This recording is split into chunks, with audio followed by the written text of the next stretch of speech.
Hello अस्मिता, तिमीलाई अब जति कन्ट्याक्टमा ल्याउन खोज्दा पनि तिमी कन्ट्याक्टमा नआउने नै भयो होइन। अब तिम्रो त अब सबै कुराहरू सामाजिक सञ्जालमा हालेर हामीले त अब तिमीलाई जसरी पनि कन्ट्याक्टमा ल्याउनु पर्यो भएर त्यही भएर तिमी कन्ट्याक्टमा नआउने नै हो भनेपछि अब हामी पनि हाम्रै तरिकाले जान्छौँ। अब अहिलेसम्म त हामी वेट गऱ्यौँ यत्रो महिना भइसक्यो। अब हामी वेट गर्न सक्दैनौँ। तिमीले हाम्रो मात्रै पैसा खाइरहन्छौ। तिमी पिएसबिटीमा काम गर्दाखेरि अरू साथीहरूको पनि पैसा खाएर त्यो दुबईदेखि भागेर यता आइरहन्छौ नि।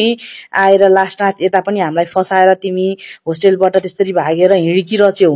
अहिले आएर तिमीले मान्छेलाई बेकुफ बनाउने खानी पैसा त्यस्तो गर्यौ र तिमी लास्टमा भाग्दाखेरि जुन दिन भाग्यौ नि तिमी त्यो दिन भाग्दाखेरि तिमीले पठाएको एउटा अडियो रेकर्ड छ, म यसमा सामाजिक सञ्जालमा हाल्छु, सुनो तिमीले पनि र तिम्रो आफन्तसम्म पनि यो भिडियो पुगोस्।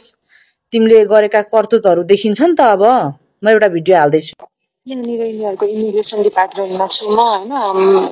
एउटा काम परेर आएको थिएँ, यहीँनिर बस्नुपर्ने भयो कि मलाई कल मेसेज केही पनि नगर्नु है जबसम्म मैले गर्दिनँ है। यो मेसेज पनि मैले आफ्नो तर्फबाट यतैबाट डिलिट गर्छु। म कति बेला आउँछु आफै अनलाइन आएर म भन्छु है त। यहाँनिर अलिकति समस्या भइराखेको छ, त्यो भएको भएर म आफै मेसेज गर्छु। जबसम्म मैले आफै मेसेज गर्दिनँ उताबाट केही नगर्नु है।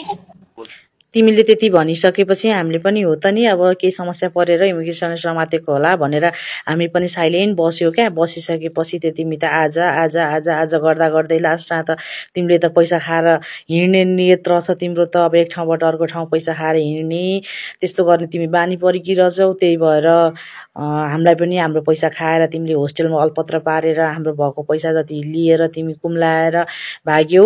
कन्ट्याक्टमा जसरी भए पनि आऊ र उसको आफन्तहरूले यसको भिडियो हेर्दै हुनुहुन्छ भने उसलाई यो भिडियो पठाइदिनु होला।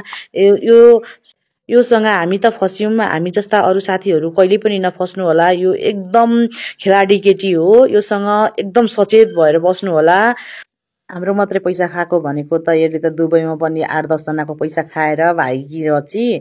फेरि अस्मिता यसरी भाग्न चाहिँ सुहाउँदैन है, सुहाउँदैन। ठुलो कुरा गर्ने मान्छे लास्टमा चाहिँ पैसा खाँदै हिँड्ने बानी परेको रहेछ। कम्पनीमा पनि आमा मरेख भनेर बिदा लिएर भागेर पैसा खाएर भागेको रहेछ। जिउँदो आमालाई मरेको भन्दा नि लाज नमान्ने थुक्क।